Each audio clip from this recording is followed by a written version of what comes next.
Well, hello, everybody. I want to add my welcome to Janet's. My name is Melissa C. I'm a recovered compulsive overeater, and I live in New York. And I'm really excited to be here tonight, and super excited that there's so many people who are new to Recovery Jam, whether they're new to recovery or not, but they're new to Recovery Jam. And you know, um, before I jump into the topic, a practice that I always do that I think is, worthwhile is anytime before I speak, I really try to pray and meditate and invite God in so that the words, are the words that I believe God would want me to say. And that, hopefully less of me and more of what I believe, God would want to use me for to communicate. So when especially there's like people that are new and I heard someone saying like trying to get out of a relapse, I think like what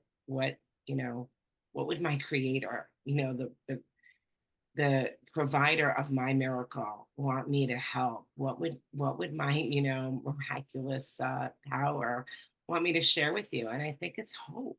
I think that's my job, is to give hope, but not you know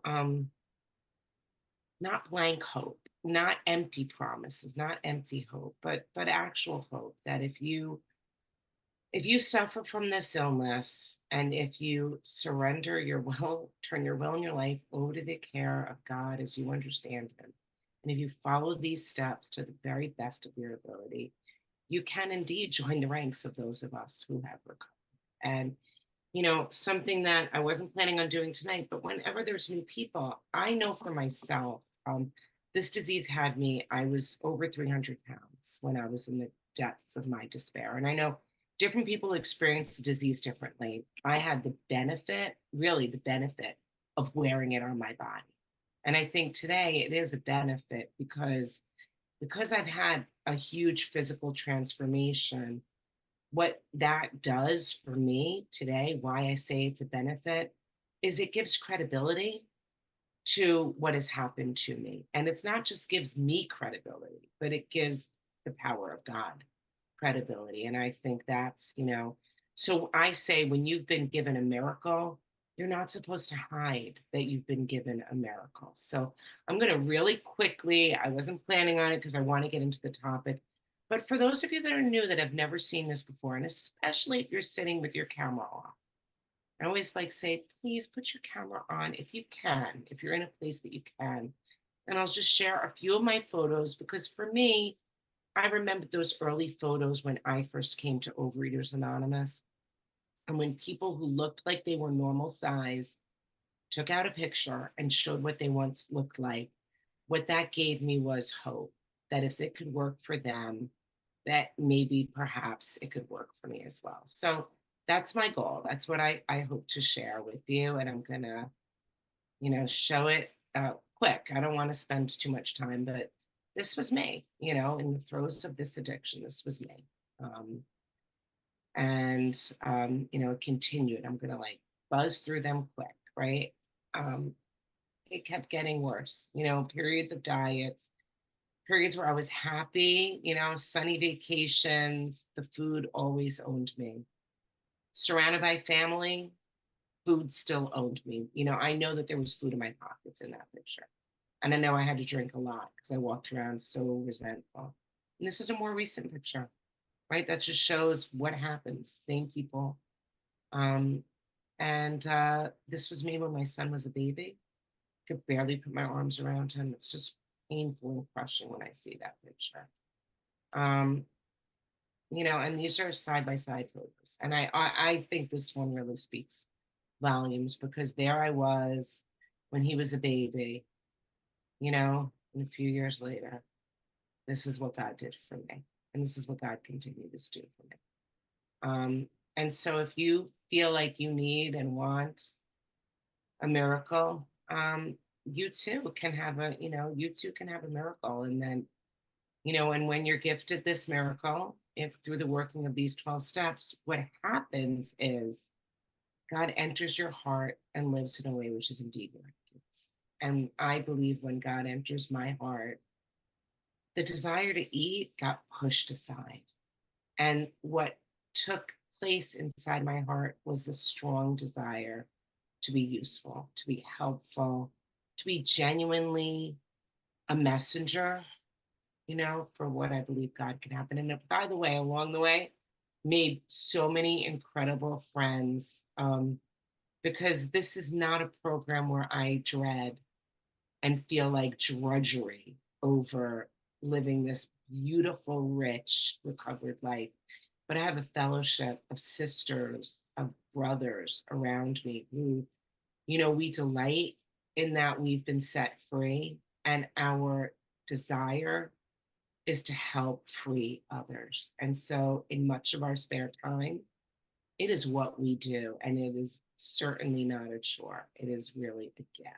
So, I'm going to stop my share at that point, my pictures, but certainly not my words. And so hopefully that gave somebody out there who's thinking, I feel hopeless, a little hope, because, those pictures showed me physically, but I can tell you I was tormented internally.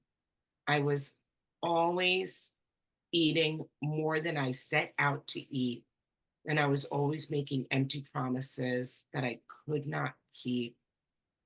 Every period where I was able to, like abstain, was always followed by worse relapse, but always followed by worse periods of no control. And I don't live that way anymore. I just don't live that way anymore. For me, the problem has been removed. Um, and so, what helps with the removal of that problem and keeping it removed is exactly what we're going to talk about tonight. It's the topic of sponsorship. And if you're new and you're thinking, okay, that is so far off, it's not. It's really not. It's a lot sooner than you think. So, I love in Dr. Bob's Nightmare. First of all, and the thing is, I love, this is like one of my versions of the book, but I love the big book of Alcoholics Anonymous, and it gives me directions for everything, but especially about the topic of sponsorship, right? So I'm going to be reading a lot of different snippets from it and inserting my own experience, my own set of what I believe we were directed to do. In Dr. Bob's Nightmare, it's on page 181, it explains this. I spend a great deal of time passing on what I learned to others who want and need it badly. And I do it for 4 reasons. So we're given 4 reasons why we're going to do this. 1, a sense of duty. 2, it is a pleasure. 3, because in so doing, I am paying my debt to the man who took time to pass it on to me. And 4, because every time I do it, I take out a little more insurance for myself against a possible slip. So it is a duty. I do believe that. It is my responsibility. And I would say, how could I live with myself if I didn't help another person save her life? If I knew that I had information about how somebody could save their life, how somebody could allow God to enter their life and help save their life, and I withheld that information, I would not, I don't think I could live with myself. I would not be fulfilling my duty, my obligation. And I believe that I was pulled back from the gates of death, right? So, and the other thing is, it is a pleasure. No joke. It is a pleasure. It is I feel like it's a true calling, a joy. It's what I was meant to do. Um, Nothing gives me greater pleasure, really, very little gives me greater pleasure than helping another compulsive overeater. And we repay the person or people who helped us by helping another. And that's true. I've been helped by so many people along the way. They might never know who they are, but so many people offered me help and hope. Um, and so that's the way that we repay them. We don't call them up and pay them anything, but we pass it on. And the other one is it keeps me sober, keeps me abstinent, keeps me free and recovered. And that's what we're told. It's the only immunity we have to offer. In the doctor's opinion, it says, in XXV, that as part of his rehabilitation, he commenced to present his conceptions to other alcoholics, impressing upon them that they must do likewise with still others. And this has become the basis of a rapidly growing fellowship of these men and their families. This man and over 100 others appear to have recovered, right? And so this is how I became and how I remain restored to sanity. And this is how it works for us, right from the start. Now, this is a sponsorship direction, right?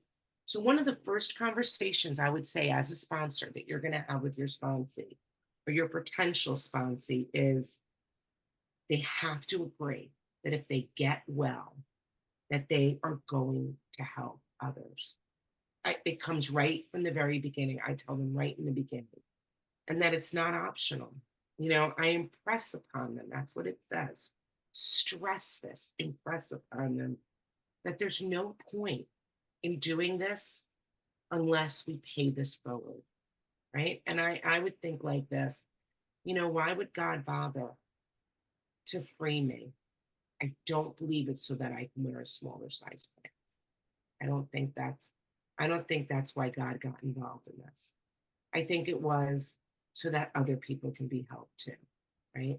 And that's kind of, that's really directly related to our third step, where we ask God, like, whatever you do to help me get over my difficulties is so that I can use that as a platform to help other people.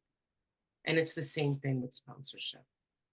Again, in the doctor's opinion, which for many of us is one of the first things we look at with a sponsee or a potential sponsee. It says here, though we work at our solution on the spiritual as well as an altruistic plane. We favor hospitalization for the alcoholic who's very jittery or befogged. Okay, so this is spiritual and altruistic, meaning unselfish, philanthropic, self-sacrifice. That's the work of a sponsor. But and it talks about this hospitalization period, and I think that's important as a sponsor because I am not a fan of telling people, okay, go get abstinent, go get free of the food, and call me when you've got a few days under your belt, and then I'll help you. I think if we're talking about this hospitalization, when somebody is in the hospital, they're given care, they're helped, right? And so, I think about, like, for myself, I wasn't put in the hospital when I first came in. Like, nobody, I wasn't sent to a treatment facility. Some people are, I was not.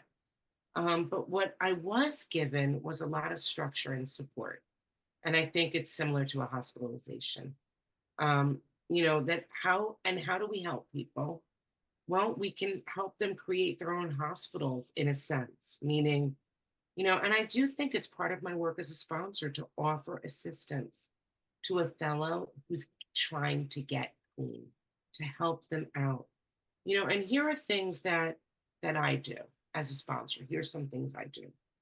I help them put down on paper clearly what foods they're going to need to abstain from.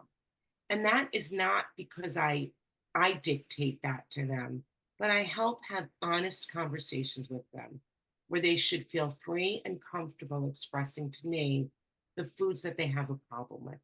And I don't spend a great deal of time deliberating and negotiating and trying to figure it out. And I do encourage them to look at the label of something if they're not sure of it. And say, okay, yeah, go ahead, look at the label. If you're not sure if it has things in it that you shouldn't be eating, that you have a problem with, don't eat it. And if there's anything that you're not really sure about, again, don't eat it. And that we need a food plan. That I know for myself, I'm a compulsive overeater. I'm not just a compulsive particular food eater. And I won't know that I'm abstinent unless I have a definition around it. And that requires weighing and measuring and a food plan. And I think that's part of that early hospitalization. helping the person, whether it's with a nutritionist or whether with a prescribed food plan. But, and then the other thing that we do is help them determine what things they're going to have to kind of steer clear of.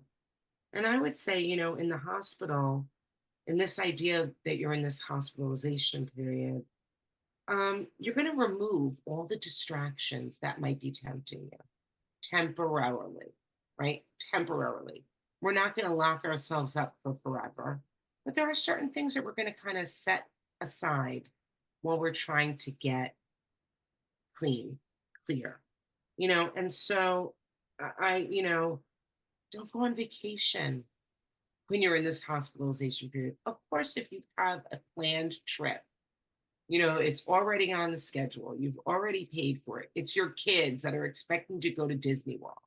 No, I wouldn't say we start canceling those things, but be aware. Going to have a lot of tight parameters around going away.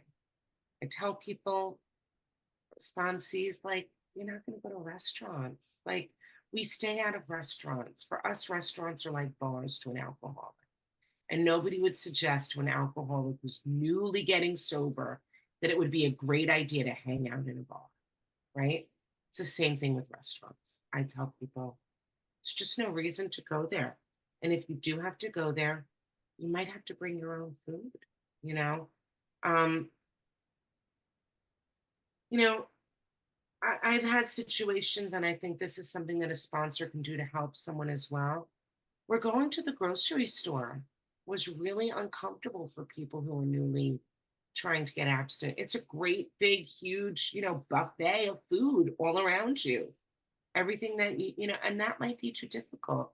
And in those instances, I would tell a new sponsee, um, you're going to make a list. You can either order your food and have it delivered. Lots of places do that. You can ask someone to go with you. You can you can order your food online and pick it up. And if none of those things are, able to be done as a sponsor, I FaceTime people as they do their food shopping. And if I can't do that, you can ask another fellow to help you. If that's where you're at, if going to the store is difficult, we ask people to help us. That's okay. A sponsor, I think, is supposed to offer as much assistance in the beginning without doing it entirely for them, right? I'm not going food shopping for you, but I can certainly help you. Um, I had a sponsor in early recovery who actually did make me lunch. I was so like confused about what to do. Um, she made me lunch. She made me meals. I would go to her house, and at the time my son was a baby, and I needed to move my body a little bit. I was morbidly obese. I had this baby. And sometimes she would say, I'll watch him for you. And why don't you just go take a little walk around the block? And other times she would put him in the stroller, and we would come and she would push the stroller for me and we would talk.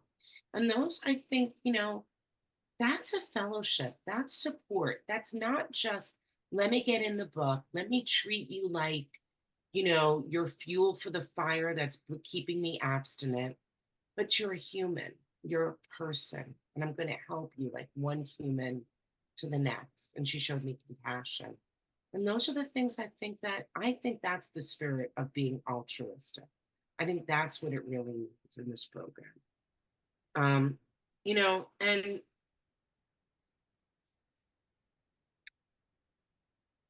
I think it says here that it's important for him to realize that your attempt to pass it on to him plays a vital part in your own recovery. Actually, he may be helping you more than you're helping him. Make it, and this is in sorry, this part is in working with others. That make it plain he's under no obligation to you, that you hope only that he will try to help other alcoholics when he escapes his own difficulties. Suggest how important it is that he place the welfare of other people ahead of his own. Make it clear that he is not under pressure, that he needn't see you again if he doesn't want to. You should not be offended if he wants to call it off, for he has helped you more than you have helped him. So there's no obligation. Nobody signs up. Just because I spend hours with someone in the beginning, if they decide they're not interested or they, you know, are not there, it's okay. They've helped me more than I've helped him. Um, and I let people know that the reason that I do it, right, is yes, because it gives me great joy, but because it's crucial for my own recovery, right? It is necessity for me. In Bill's story, I love this. It talks about what a sponsor, what somebody who's coming to help ought to be presenting themselves like.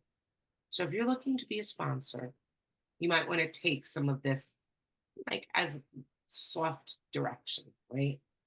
It talks about Ebby here on page 9. It says fresh skinned and glowing, starry eyed look, but he did no ranting, and the result was self evident. It worked. So if you're carrying the message, you can look like it. Look like you have a message to carry. You know, I would say, like, I always I put lipstick on before I'm coming to speak. If I'm coming in person and I'm going to be carrying the message, I'm going to be putting myself together. I'm going to try to look pleasant, you know, blow dry my hair, put on a little jewelry. For me, I wear a little makeup, put on something nice to wear.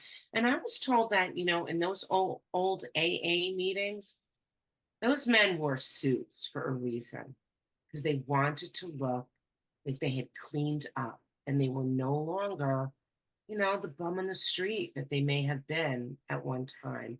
Now, I don't want to look like someone who's in desperate, dire need and dying of this disease. I want to look like someone who's been given a miracle, right? So I believe that I want to show up fresh skinned and glowing, and if you're carrying the message, you can look like you've got a message to carry. And if you're choosing a sponsor, you might you want to look for someone who looks like they've been transformed. You can spot it. I can spot it on meetings when people start getting well, their face changes, their eyes light up.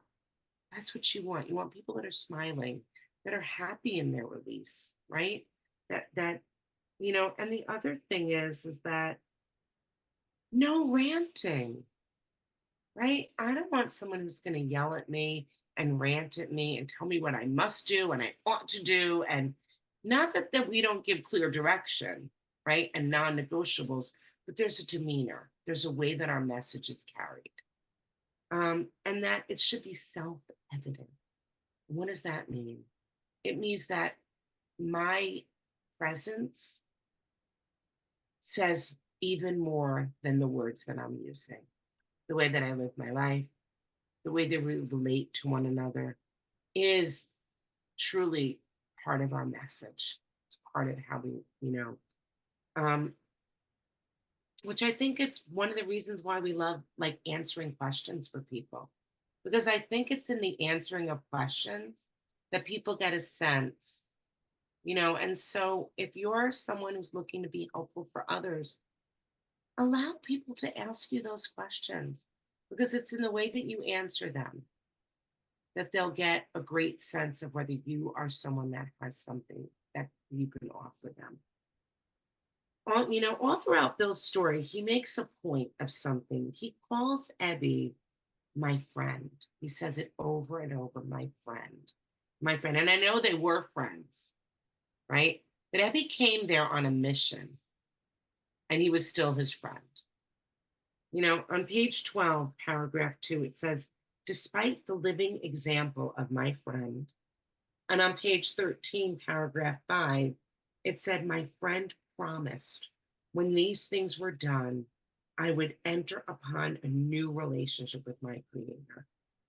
Belief in belief in the power of God, plus enough willingness, honesty, and humility were essential requirements. And also in the chapter Working with Others on page 94, it says this. if your talk has been sane, quiet, and full of human understanding, you have perhaps made a friend. And then it goes on to say, offer him friendship and fellowship. Tell him that if he wants to get well, you will do anything to help. So I think we're given real clear directions here. Be friendly. It's okay to be friends, to be friendly. I don't think that you have to be take a position of superiority in order to teach and guide someone. I think true humility is recognizing that you might have something to offer someone, but you're no better. You're no better a human. We're not too good for a sponsee to be friends with them. And I actually cringe because I have heard it before, that line where I'm not your friend, I'm your sponsor. And I think the person who's saying that, I think, well, in my humble opinion, I think maybe they don't really understand the definition of a friend. Because a friend does not mean that I have to agree with everything you say. A friend does not mean that I can't be useful and helpful and guide you. But true friends are friends that are honest with each other, that are willing to be helpful, but are on the same plane, that are not superior. And, remember when we're dealing with other compulsive overeaters or alcoholics, if we were, in AA, we're talking about sick people, not criminals, not bad people, not people that are beneath us, but people that are sick. And, the only thing that maybe is that I got my medication ahead of them. Maybe that's it. Maybe I just received my treatment a little bit ahead of them. It does not make me superior. Um, and I think, how do we become friends with people? How is it that I think in early sponsorship and throughout sponsorship, we talk to them, we get to know them as human beings. When people call me asking if I'm going to be could I be their sponsor? They need a sponsor. Can you help me? For me, I I tell people right off the bat, I never say yes and I never say no, because you don't really know me yet. And you only know what you think you've heard. And maybe, and I don't know you yet. And I don't know, one, I don't know if our schedules are going to work. Two, I don't know that we're able to communicate effectively with each other, right? And you know, I want to know that there's a connection, that there's a way that we can interact and connect with each other. Sometimes I'm going to have to exert my muscle extra hard because I do believe that I'm supposed to open and be as broad and helpful to many types of people, many different people. But I tell people, I'm not going to say yes and I'm not going to say no right off the bat. Let's get to know each other a little bit. And we have basic, general, friendly, warm conversations. I give them a Zoom link. They jump on the Zoom link with me because I like talking eye to eye if possible. And we talk. I ask them questions. I mean, it says in working with others, get to know them. I get to know them. I ask the person what they do. Hey, do you work? You have any kids? I get around to asking, like, so what tell me what you're looking for. Like, what makes you think you're a compulsive overeater? How have you experienced this disease? What does this disease look like for you in your life? I really try to get, and I do ask them, do you have a faith? Do you believe in God? Do you have a religious affiliation? Is there something? There's nothing wrong with asking those questions. We want to get a sense of people so that we're best able to help them, right? And then we get around, it really says, and then we get around to talking about our experience with the disease. And so if I'm going to get around to talking about my experience, it means I'm going to be telling you some real self revealing things about what it was like for me. when I was eating compulsively and what it was like for me when I was muscling my way and trying not to eat compulsively. And those are the ways, that we start making connections. We start seeing if this is going to work. Um, it says here on page 14, paragraph 6, my friend had emphasized the absolute necessity. Particularly was it imperative to work with others as he had worked with me. If an alcoholic found to perfect and enlarge his spiritual life through work and self sacrifice for others, he could not survive the certain trials and low spots ahead. So, imperative, meaning it's not optional. And it says through self sacrifice, not through knowledge. Isn't that interesting? That it's it's through sacrificing, giving up something of myself, my convenience, my time, something about me I have to give up. That's what allows me to survive the certain trials. Yes, it's certain, and low spots. And it's not just going to be by getting smart. It's not just going to be by reading this book and that's going to make me, information is great, but information does not equal transformation, right? Transformation happens when I take the information and I use it in a way that's self sacrificing. I use it in a way that benefits other people. Um, I think also there it tells me that being recovered does not mean that your life is going to be challenge free. I am telling you, I have challenges all the time. I had like a weekend of crazy, challenges. And the way that we live this life, if we continue to work these steps and live this life, thinking of food did not enter my mind once during these challenging times, not once. Page 16, it says this: most of us feel we need look no further for utopia. We have it with us right here and now. Each day, my friend's simple talk in our kitchen multiplies itself in a widening circle of peace on earth and goodwill to men. So, my friend's simple talk, which means that when we talk to people, we're friendly, but we speak to them simply, right?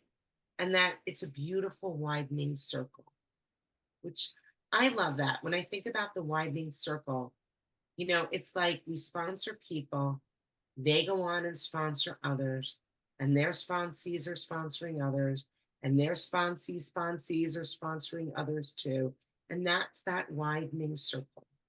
And that's what gives us utopia. Not perfect lives, not peaceful days, not having no problems. But the thing that really gives us, that feeling of utopia is that little, droplet in the water of our own recovery sends out a ripple, sends out this huge rippling effect. And I would say one of the things that like just always makes me feel so good when I meet somebody and I find out that, and I'm talking to them and I have no idea. And I'm like, oh, they're like great help, or they really sound so wonderful. And I'm hearing great things from them, or I love what they're sharing or their insight. And then I find out that their sponsee is a sponsee, or they're had a sponsor that I had. Like there's this like huge connection of people, of this like network that's open. It's not like a secret network, right? So for myself, I know that different people have an understanding about anonymity. The way that I interpret it is anonymity at the level of press, radio, film, television, and other public media of communication. I don't consider my fellowship public media. Now, that does not mean that it's okay for me to betray a confidence in somebody, right? If somebody tells me something in secret, it's not my business to share that with them. But I don't keep a secret. I don't find it necessary. I don't care if I'm someone's sponsor, if they tell someone that I'm their sponsor, or if that I know another person, because I don't think we're supposed to be anonymous from our group. Especially what if somebody gets sick, like genuinely sick, right? I mean, not that this isn't genuine sickness, but what if somebody's like in the hospital because they fell and they broke their head and nobody now knows who they are, right? And I can't say like, I'm how, I haven't, how is your sponsee doing? I've heard she fell, or I can't, like, I don't think that that's the spirit of this. And, you could disagree with me. You have every right to disagree with me, right? It's America. But that is the way that I interpret it. I think that part of being friends means, and I think we have to check our motives. Anytime that I mention another person in any way, what what's my motive? What am I doing? Am I doing it to um, show like I know a lot of people, like a show off? Or is it because I genuinely want to be helpful, that I want to offer friendship and fellowship and help and support? And the other thing I think is that for myself, if there was any set of experiences that I have shared with somebody in this program that was helpful, that, perhaps there was something I shared about a difficulty I had with my boss, or a difficulty I had with my mom that has dementia, and someone else heard it and they think that might be useful for a sponsee of theirs. And I said it in a public way. I I think that's okay to share that and say, you know what, I heard Melissa share in a meeting that same experience. She might be a good person to call. Or, if I've had conversations with people privately and they've heard it, they can always come back and say, I'm working with someone and I think that you have an experience that might benefit them. Are you willing to have me give them your number? And I believe that's part of how that circle widens, that we offer our help and assistance to lots of people. I've yet to have that come back and hurt me. When I have given of myself in that fashion, I've not found it um, betrayed or hurt. Unfortunately, and my truth is that I may have in the past misinterpreted someone else. And for that, I did apologize that when someone shared something, I thought it was going to be helpful to tell another. And we do have to be careful about that. We have to make sure that we have people's permission for any time we ever do that of any sort. So I think, as a sponsor, we do need to be careful about that as well. Um, Page 18, paragraph 4 says this: but the ex problem drinker who has found this solution, who is properly armed with facts about himself, can generally win the entire confidence of another alcoholic in a few hours. Until such an understanding is reached, little or nothing can be accomplished. That the man who's making the approach has had the same difficulty, that he obviously knows what he's talking about, that his whole deportment shouts at the new prospect that he is a man with a real answer, that he has no attitude of holier than thou, nothing whatever except the sincere desire to be helpful, that there are no fees to pay, no axes to grind, no people to please, no lectures to be endured. These are the conditions we have found most effective. Okay, so that's our set of directions as a sponsor. Because remember, we want to be effective. So when you have these conversations, what are the facts you're really armed with? First of all, facts about yourself. It's great if you know what page things are found on. That's awesome. But knowing what page you can find a certain passage, that might be interesting, and and it might be helpful, right? And it might help you perfect your knowledge. But we're looking to grow in usefulness and effectiveness, and our demeanor will show that we have the real answer and that we're not pretending to be superior because all we want is to be helpful. And it says here, so do not lecture. So I think it's more important that I'm fully armed with facts about myself, about the pain of this disease, about what I did to get well, and not necessarily what page to find different things on in the book. By the way, if you keep working with others, you're going to learn what page things are on eventually over time. But there's no problem when someone asks me something about that and I say, I don't remember where it is in the book. Like, let's look it up together, right? Let's find that together. Um, so I want to make sure, because it is a really, rich topic. I have a lot more to do, and we could certainly next week continue to work through it. But I do want to leave us time for questions. So at this point, I will pass.